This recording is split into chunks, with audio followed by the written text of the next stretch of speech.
Thank you so much. Good afternoon. I am honored to be in the timeless city of Cairo and to be hosted by two remarkable institutions. For over 1,000 years, Al-Azhar has stood as a beacon of Islamic learning.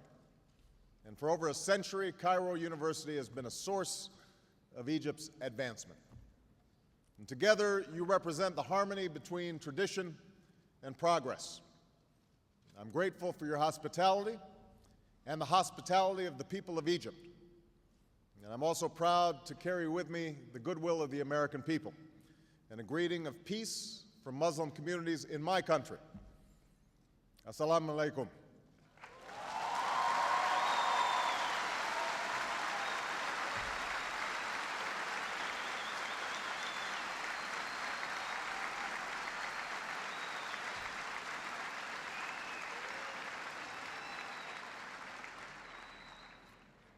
We meet at a time of great tension between the United States and Muslims around the world. Tension rooted in historical forces that go beyond any current policy debate.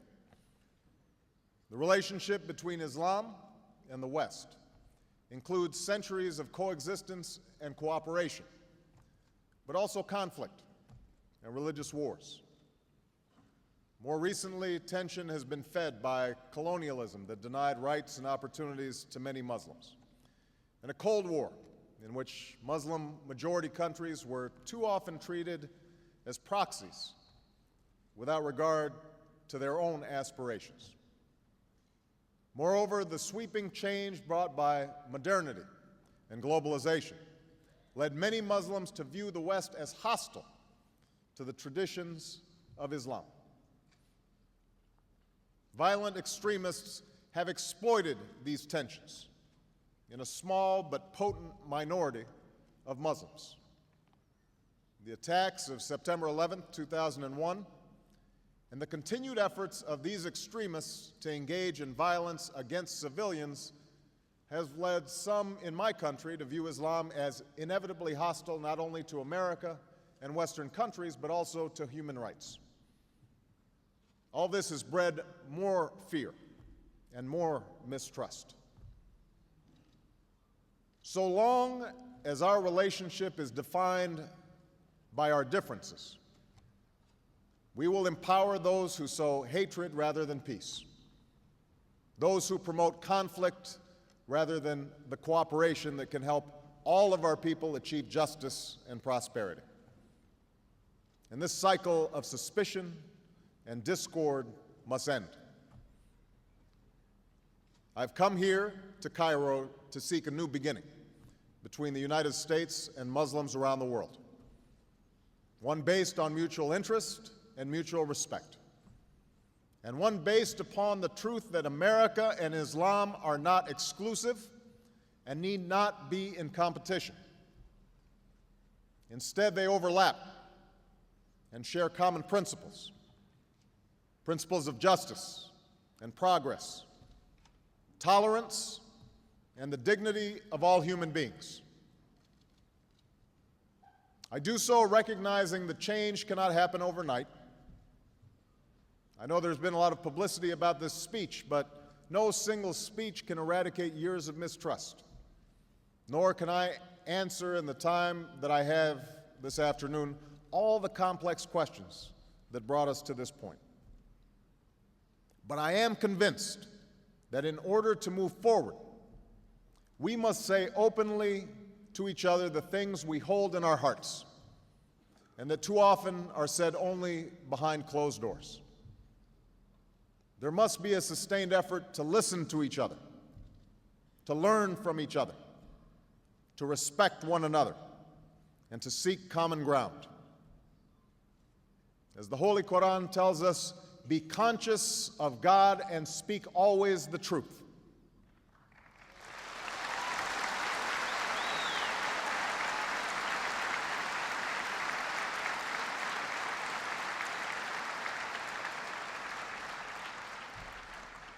That is what I will try to do today, to speak the truth as best I can, humbled by the task before us, and firm in my belief that the interests we share as human beings are far more powerful than the forces that drive us apart.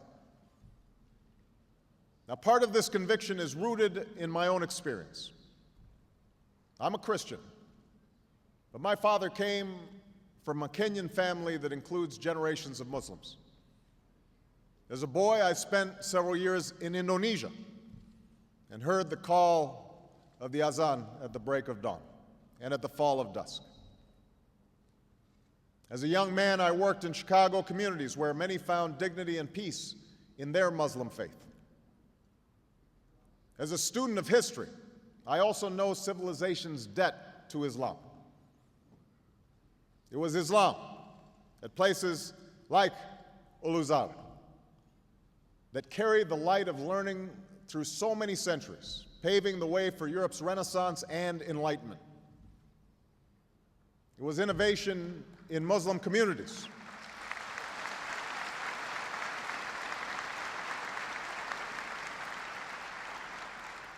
It was innovation in Muslim communities that developed the order of algebra, our magnetic compass and tools of navigation, our mastery of pens and printing, our understanding of how disease spreads and how it can be healed.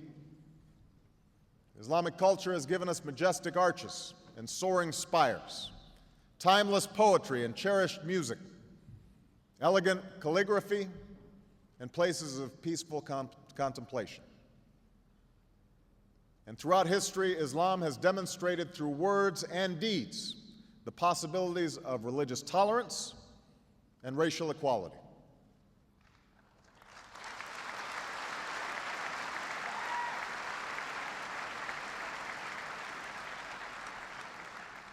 I also know that Islam has always been a part of America's story. The first nation to recognize my country was Morocco. In signing the Treaty of Tripoli in 1796, our second president, John Adams, wrote, "The United States has in itself no character of enmity against the laws, religion, or tranquility of Muslims."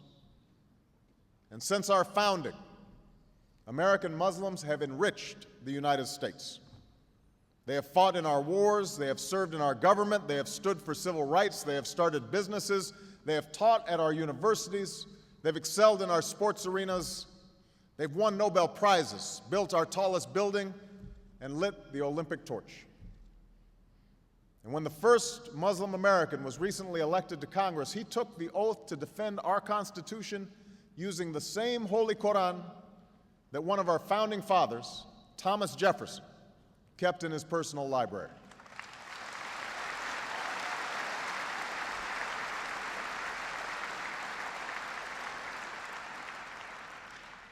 So I have known Islam on 3 continents before coming to the region where it was first revealed.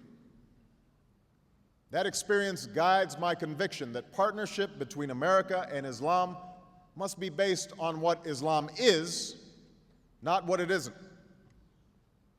And I consider it part of my responsibility as President of the United States to fight against negative stereotypes of Islam wherever they appear.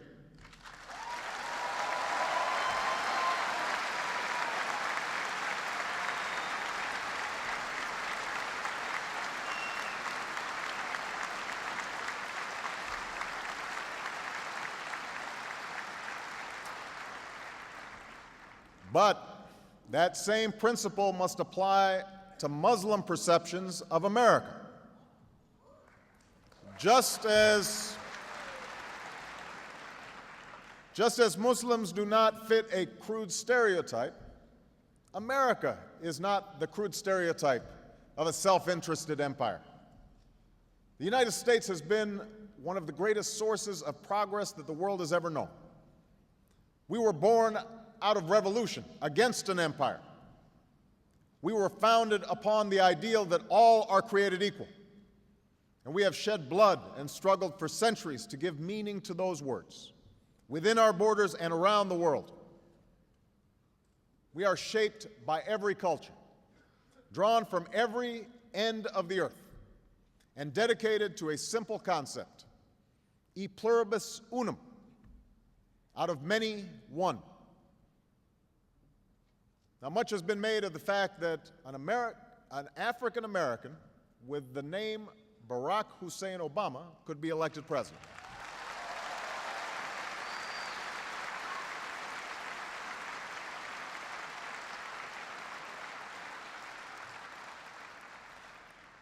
But my personal story is not so unique. The dream of opportunity for all people has not come true for everyone in America, but its promise exists for all who come to our shores. And that includes nearly 7 million American Muslims in our country today, who, by the way, enjoy incomes and educational levels that are higher than the American average.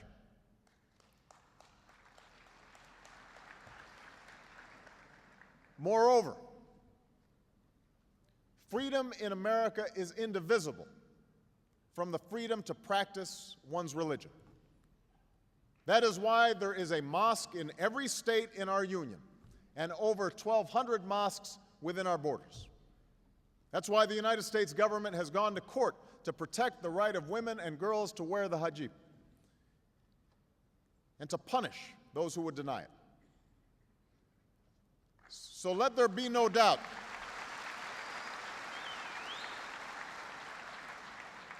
Let there be no doubt, Islam is a part of America. And I believe that America holds within her the truth that regardless of race, religion, or station in life, all of us share common aspirations. To live in peace and security, to get an education and to work with dignity, to love our families, our communities, and our God. These things we share. This is the hope of all humanity. Of course, recognizing our common humanity is only the beginning of our task. Words alone cannot meet the needs of our people. These needs will be met only if we act boldly in the years ahead. And if we understand that the challenges we face are shared, and our failure to meet them will hurt us all. For we have learned from recent experience that when a financial system weakens in one country, prosperity is hurt everywhere. When a new flu infects one human being, all are at risk. When one nation pursues a nuclear weapon, the risk of nuclear attack rises for all nations. When violent extremists operate in one stretch of mountains, people are endangered across an ocean. When innocents in Bosnia and Darfur are slaughtered, that is a stain on our collective conscience.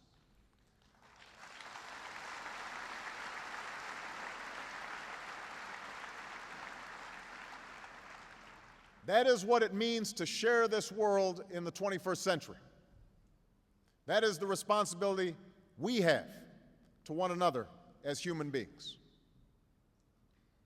And this is a difficult responsibility to embrace. For human history has often been a record of nations and tribes, and yes, religions, subjugating one another in pursuit of their own interests. Yet in this new age, such attitudes are self-defeating. Given our interdependence, any world order that elevates one nation or group of people over another will inevitably fail. So whatever we think of the past, we must not be prisoners to it. Our problems must be dealt with through partnership. Our progress must be shared.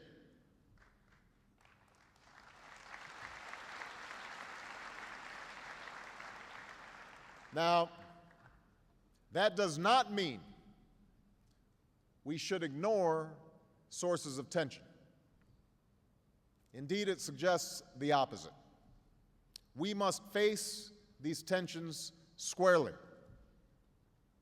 And so in that spirit, let me speak as clearly and as plainly as I can about some specific issues that I believe we must finally confront together. The first issue that we have to confront is violent extremism in all of its forms. In Ankara, I made clear that America is not and never will be at war with Islam.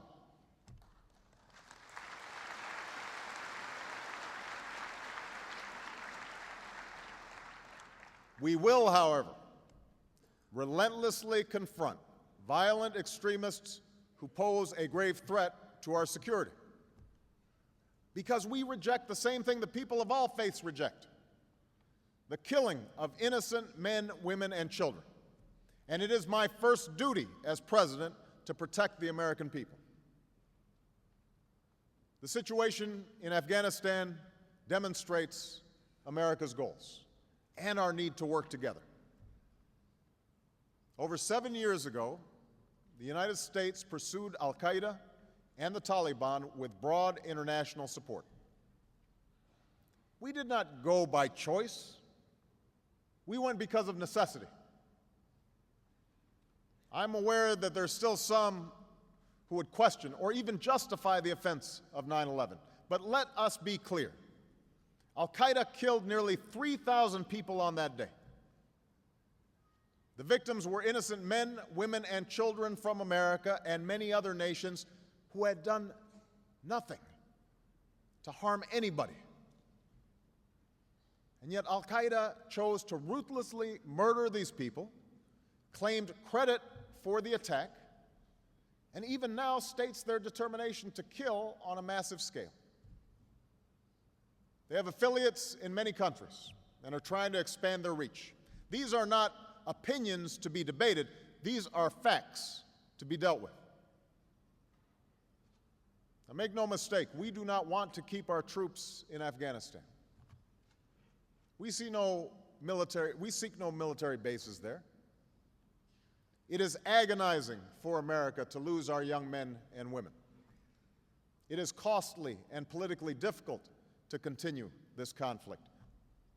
We would gladly bring every single one of our troops home if we could be confident that there were not violent extremists in Afghanistan and now Pakistan determined to kill as many Americans as they possibly can. But that is not yet the case. And that's why we're partnering with a coalition of 46 countries. And despite the costs involved, America's commitment will not weaken. Indeed, none of us should tolerate these extremists. They have killed in many countries. They have killed people of different faiths, but more than any other, they have killed Muslims. Their actions are irreconcilable with the rights of human beings, the progress of nations, and with Islam. The Holy Quran teaches that whoever kills an innocent it is as if he has killed all mankind.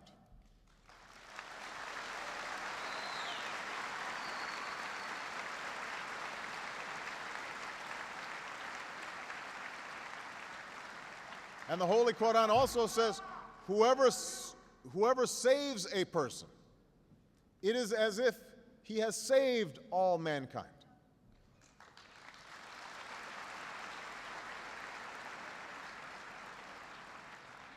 The enduring faith of over 1 billion people is so much bigger than the narrow hatred of a few. Islam is not part of the problem in combating violent extremism. It is an important part of promoting peace. Now, we also know that military power alone is not going to solve the problems in Afghanistan and Pakistan. That's why we plan to invest $1.5 billion each year over the next 5 years to partner with Pakistanis to build schools and hospitals, roads and businesses, and hundreds of millions to help those who've been displaced. That's why we are providing more than $2.8 billion to help Afghans develop their economy and deliver services that people depend on. Now, let me also address the issue of Iraq. Unlike Afghanistan, Iraq was a war of choice. that provoked strong differences in my country and around the world. Although I believe that the Iraqi people are ultimately better off without the tyranny of Saddam Hussein, I also believe that events in Iraq have reminded America of the need to use diplomacy and build international consensus to resolve our problems whenever possible.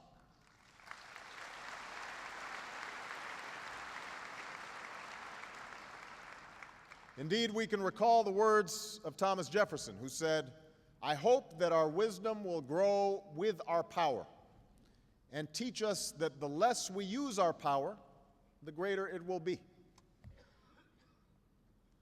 Today, America has a dual responsibility: to help Iraq forge a better future and to leave Iraq to Iraqis. And I have made it clear to the Iraqi people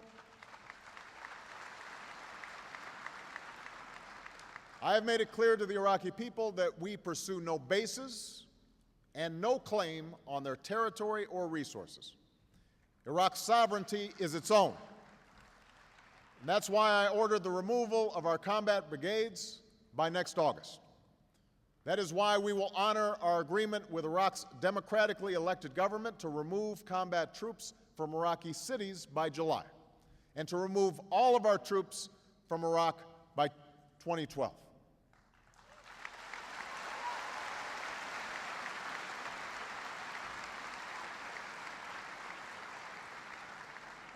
We will help Iraq train its security forces and develop its economy, but we will support a secure and united Iraq as a partner and never as a patron.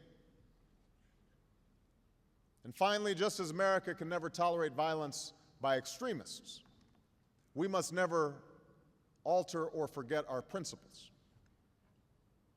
9/11 was an enormous trauma to our country. The fear and anger that it provoked was understandable. But in some cases, it led us to act contrary to our traditions and our ideals. We are taking concrete actions to change course. I have unequivocally prohibited the use of torture by the United States, and I have ordered the prison at Guantanamo Bay closed by early next year.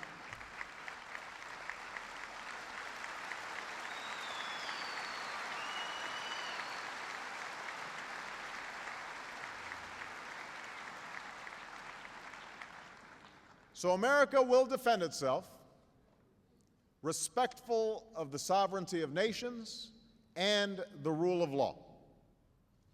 And we will do so in partnership with Muslim communities, which are also threatened. The sooner the extremists are isolated and unwelcome in Muslim communities, the sooner we will all be safer. Now, the second major source of tension that we need to discuss is the situation between Israelis, Palestinians, and the Arab world. America's strong bonds with Israel are well known. This bond is unbreakable. It is based upon cultural and historical ties, and the recognition that the aspiration for a Jewish homeland is rooted in a tragic history that cannot be denied. Around the world, the Jewish people were persecuted for centuries, and anti-Semitism in Europe culminated in an unprecedented Holocaust. Tomorrow I will visit Buchenwald, which was part of a network of camps where Jews were enslaved, tortured, shot, and gassed to death by the Third Reich. 6 million Jews were killed, more than the entire Jewish population of Israel today. Denying that fact is baseless, it is ignorant, and it is hateful.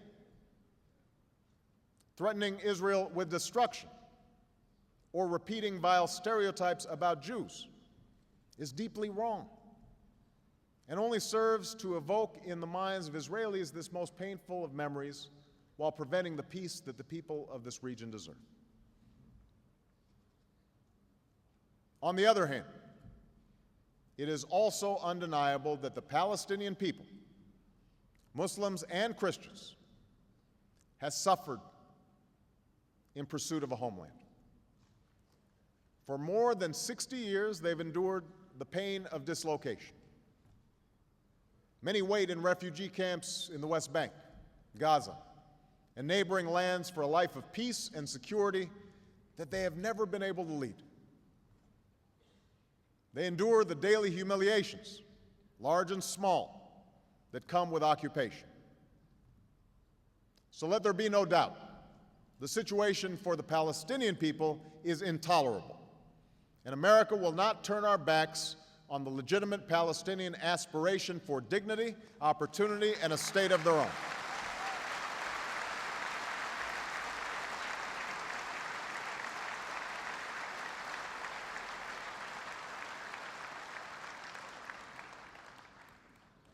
For decades, then, there has been a stalemate.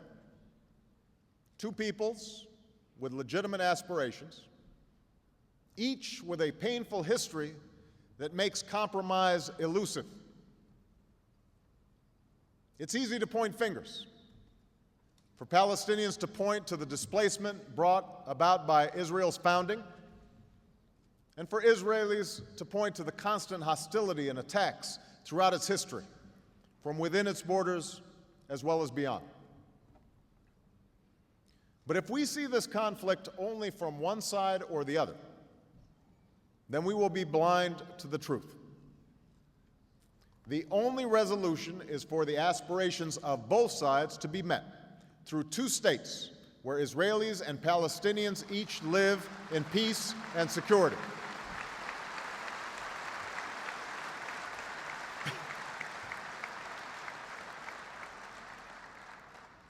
That is in Israel's interest, Palestine's interest, America's interest, and the world's interest. And that is why I intend to personally pursue this outcome with all the patience and dedication that the task requires. The obligations that the parties have agreed to under the roadmap are clear. For peace to come, it is time for them and all of us to live up to our responsibilities. Palestinians must abandon violence. Resistance through violence and killing is wrong, and it does not succeed. For centuries, black people in America suffered the lash of the whip as slaves and the humiliation of segregation. But it was not violence that won full and equal rights. It was a peaceful and determined insistence upon the ideals at the center of America's founding. This same story can be told by people from South Africa to South Asia, from Eastern Europe to Indonesia. It's a story with a simple truth. Violence is a dead end. It is a sign neither of courage nor power to shoot rockets at sleeping children or to blow up old women on a bus. That's not how moral authority is claimed. That's how it is surrendered. Now is the time for Palestinians to focus on what they can build. The Palestinian Authority must develop its capacity to govern with institutions that serve the needs of its people. Hamas does have support among some Palestinians, but they also have to recognize they have responsibilities to play a role in fulfilling Palestinian aspirations, to unify the Palestinian people. Hamas must put an end to violence, recognize past agreements, recognize Israel's right to exist. At the same time, Israelis must acknowledge that just as Israel's right to exist cannot be denied, neither can Palestine's. The United States does not accept the legitimacy of continued Israeli settlements.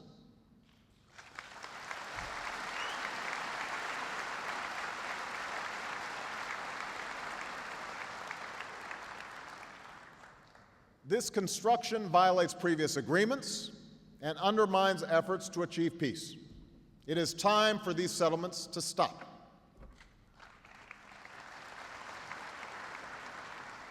And Israel must also live up to its obligation to ensure that Palestinians can live and work and develop their society.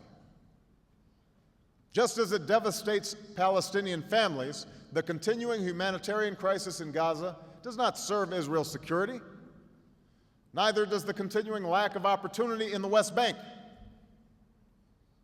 Progress in the daily lives of the Palestinian people must be a critical part of a road to peace, and Israel must take concrete steps to enable such progress.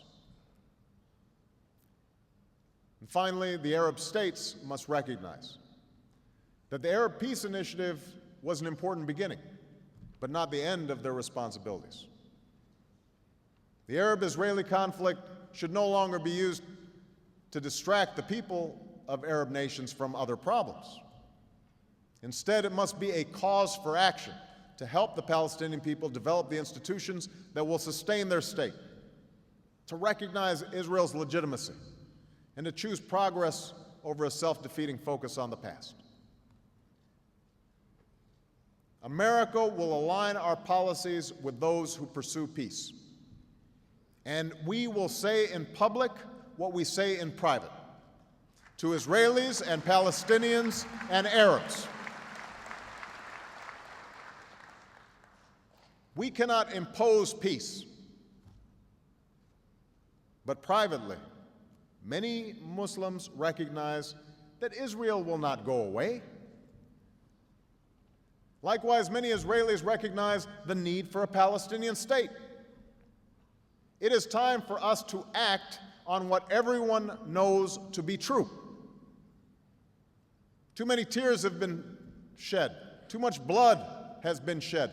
All of us have a responsibility to work for the day when the mothers of Israelis and Palestinians can see their children grow up without fear. When the Holy Land of the three great faiths is the place of peace that God intended it to be. When Jerusalem is a secure and lasting home for Jews and Christians and Muslims, and a place for all of the children of Abraham to mingle peacefully together, as in the story of Israel.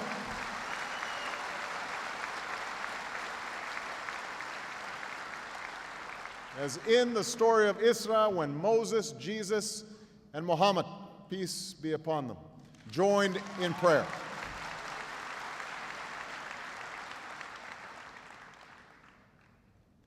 The third source of tension is our shared interest in the rights and responsibilities of nations on nuclear weapons. This issue has been a source of tension between the United States and the Islamic Republic of Iran. For many years, Iran has defined itself in part by its opposition to my country. And there is, in fact, a tumultuous history between us. In the middle of the Cold War, the United States played a role in the overthrow of a democratically elected Iranian government. Since the Islamic Revolution, Iran has played a role in acts of hostage-taking and violence against U.S. troops and civilians. This history is well known. Rather than remain trapped in the past, I've made it clear to Iran's leaders and people that my country is prepared to move forward. The question now is not what Iran is against, but rather what future it wants to build. I recognize it will be hard to overcome decades of mistrust, but we will proceed with courage, rectitude, and resolve. There will be many issues to discuss between our two countries, and we are willing to move forward without preconditions on the basis of mutual respect. But it is clear to all concerned that when it comes to nuclear weapons, we have reached a decisive point. This is not simply about America's interests. It's about preventing a nuclear arms race in the Middle East that could lead this region and the world down a hugely dangerous path. Now, I understand those who protest that some countries have weapons that others do not. No single nation should pick and choose which nation holds nuclear weapons. And that's why I strongly reaffirmed America's commitment to seek a world in which no nations hold nuclear weapons.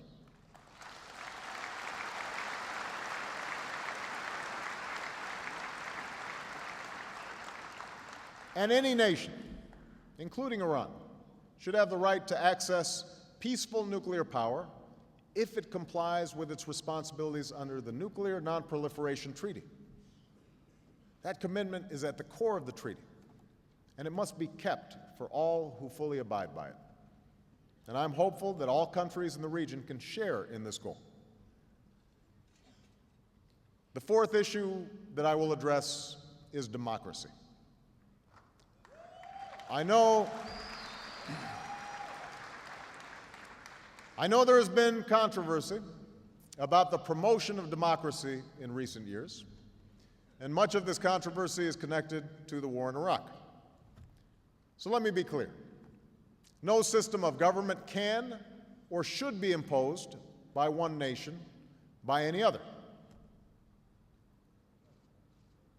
That does not lessen my commitment, however, to governments that reflect the will of the people.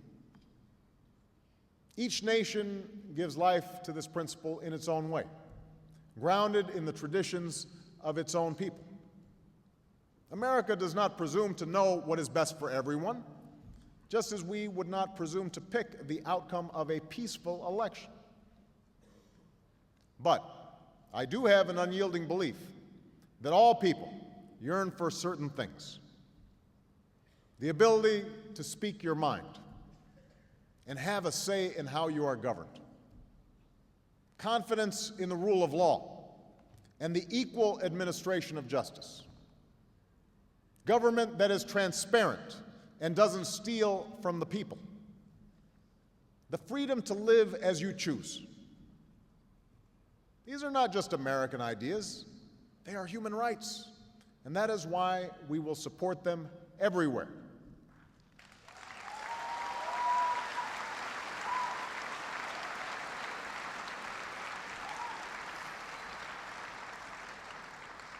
Now, there is no straight line to realize this promise, but this much is clear. Governments that protect these rights are ultimately more stable, successful, and secure. Suppressing ideas never succeeds in making them go away. America respects the right of all peaceful and law-abiding voices to be heard around the world, even if we disagree with them. And we will welcome all elected, peaceful governments, provided they govern with respect for all their people. This last point is important because there are some who advocate for democracy only when they're out of power. Once in power, they are ruthless in suppressing the rights of others.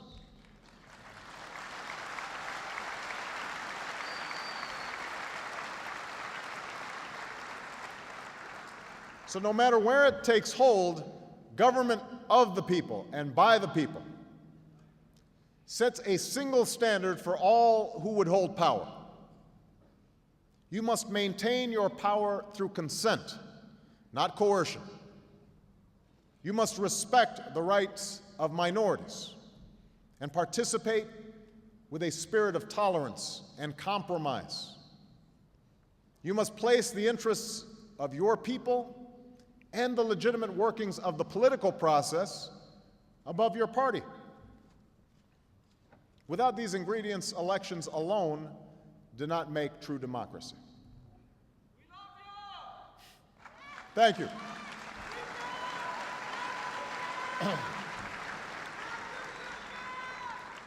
The fifth issue that we must address together is religious freedom. Islam has a proud tradition of tolerance. We see it in the history of Andalusia and Cordoba during the Inquisition. I saw it firsthand as a child in Indonesia, where devout Christians worshiped freely in an overwhelmingly Muslim country. That is the spirit we need today. People in every country should be free to choose and live their faith based upon the persuasion of the mind and the heart and the soul. This tolerance is essential for religion to thrive, but it's being challenged in many different ways. Among some Muslims, there's a disturbing tendency to measure one's own faith by the rejection of somebody else's faith. The richness of religious diversity must be upheld, whether it is for Maronites in Lebanon or the Copts in Egypt.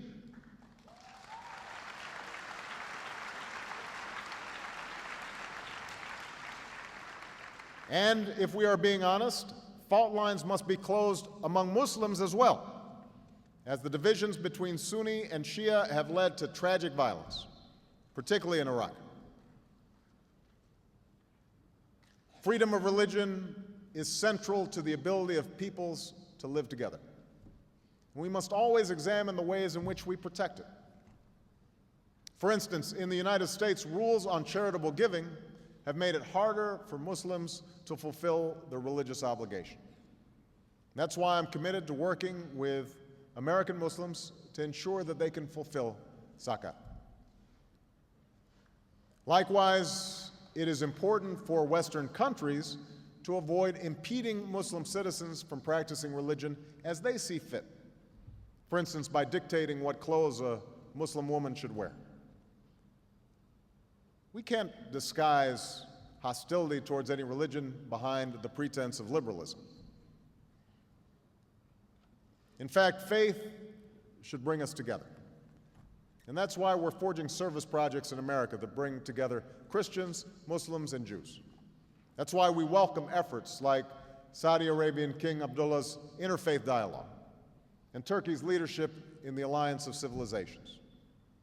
Around the world, we can turn dialogue into interfaith service, so bridges between peoples lead to action, whether it is combating malaria in Africa or providing relief after a natural disaster.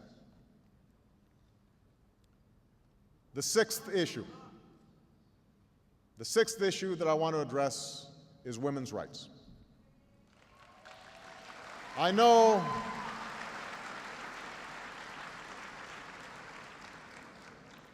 and you can tell from this audience that there is a healthy debate about this issue. I reject the view of some in the West that a woman who chooses to cover her hair is somehow less equal. But I do believe that a woman who is denied an education is denied equality.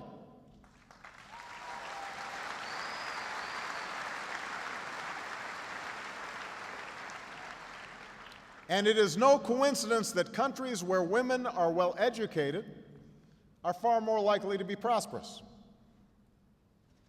Now, let me be clear. Issues of women's equality are by no means simply an issue for Islam.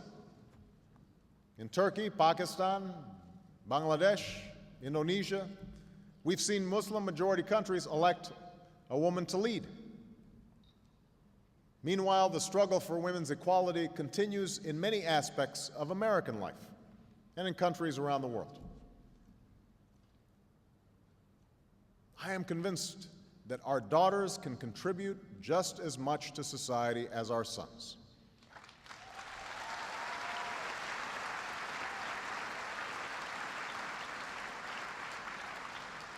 Our common prosperity will be advanced by allowing all humanity, men and women, to reach their full potential. I do not believe that women must make the same choices as men in order to be equal.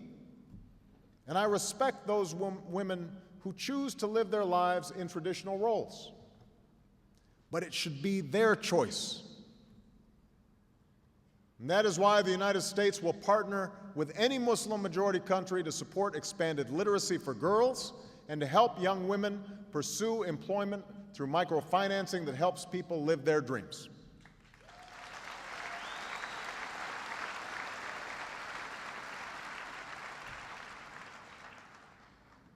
Finally, I want to discuss economic development and opportunity. I know that for many, the face of globalization is contradictory. The internet and television can bring knowledge and information, but also offensive sexuality and mindless violence into the home.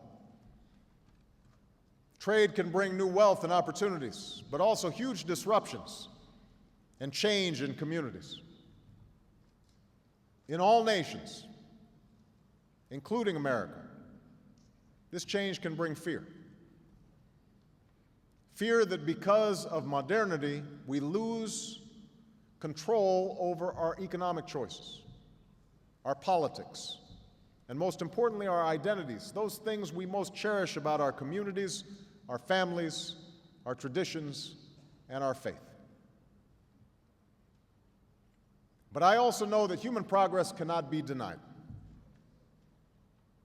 There need not be contradictions between development and tradition. Countries like Japan and South Korea grew their economies enormously while maintaining distinct cultures.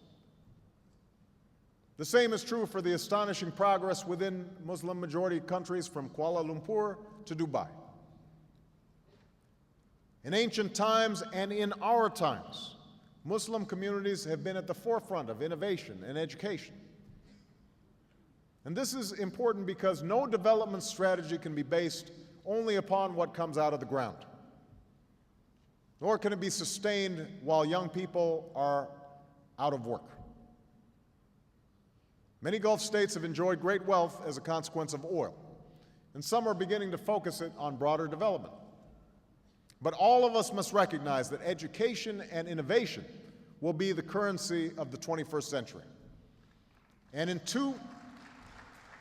too many Muslim communities, there remains underinvestment in these areas. I'm emphasizing such investment within my own country.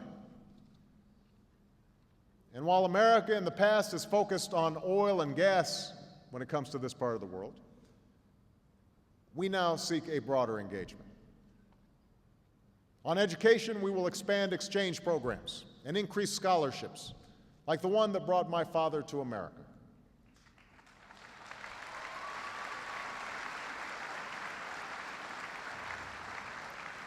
At the same time, we will encourage more Americans to study in Muslim communities. And we will match promising Muslim students with internships in America, invest in online learning for teachers and children around the world, and create a new online network so a young person in Kansas can communicate instantly with a young person in Cairo. On economic development, we will create a new corps of business volunteers to partner with counterparts in Muslim-majority countries. And I will host a summit on entrepreneurship this year to identify how we can deepen ties between business leaders, foundations, and social entrepreneurs in the United States and Muslim communities around the world.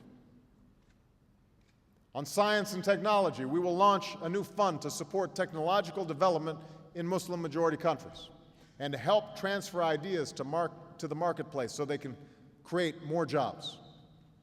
We'll open centers of scientific excellence in Africa, the Middle East, and Southeast Asia, and appoint new science envoys to collaborate on programs that develop new sources of energy, create green jobs, digitize records, clean water, grow new crops. Today, I'm announcing a new global effort with the organization of the Islamic Conference to eradicate polio. And we will also expand partnerships with Muslim communities to promote child and maternal health. All these things must be done in partnership. Americans are ready to join with citizens and governments, community organizations, religious leaders, and businesses in Muslim communities around the world to help our people pursue a better life. Now, the issues that I have described will not be easy to address. But we have a responsibility to join together on behalf of the world that we seek. A world where extremists no longer threaten our people and American troops have come home.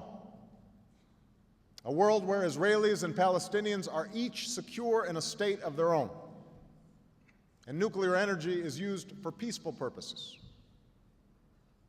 A world where governments serve their citizens and the rights of all God's children are respected.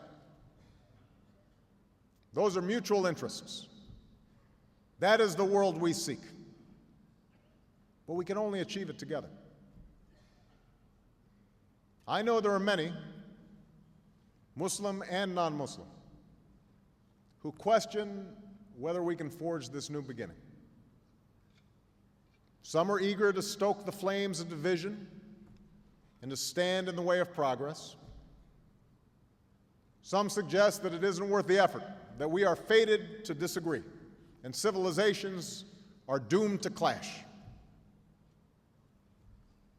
Many more are simply skeptical that real change can occur. There's so much fear, so much mistrust that has built up over the years. But if we choose to be bound by the past, we will never move forward. And I want to particularly say this to young people of every faith, in every country. You, more than anyone, have the ability to reimagine the world, to remake this world. All of us share this world for but a brief moment in time. The question is whether we spend that time focused on what pushes us apart, or whether we commit ourselves to an effort, a sustained effort, to find common ground, to focus on the future we seek for our children, and to respect the dignity of all human beings. It's easier to start wars than to end them. It's easier to blame others than to look inward. It's easier to see what is different about someone than to find the things we share. But we should choose the right path, not just the easy path. There's one rule that lies at the heart of every religion: that we do unto others as we would have them do unto us.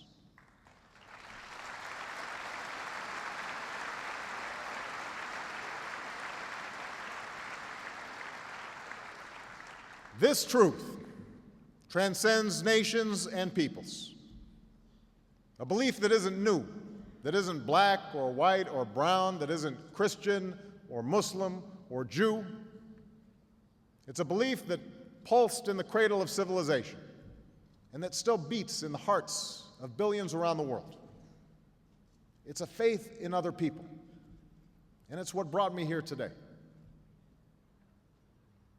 We have the power to make the world we seek, but only if we have the courage to make a new beginning, keeping in mind what has been written. The Holy Quran tells us, "O mankind, we have created you, male and a female, and we have made you into nations and tribes so that you may know one another." The Talmud tells us the whole of the Torah is for the purpose of promoting peace. The Holy Bible tells us, "Blessed are the peacemakers, for they shall be called sons of God."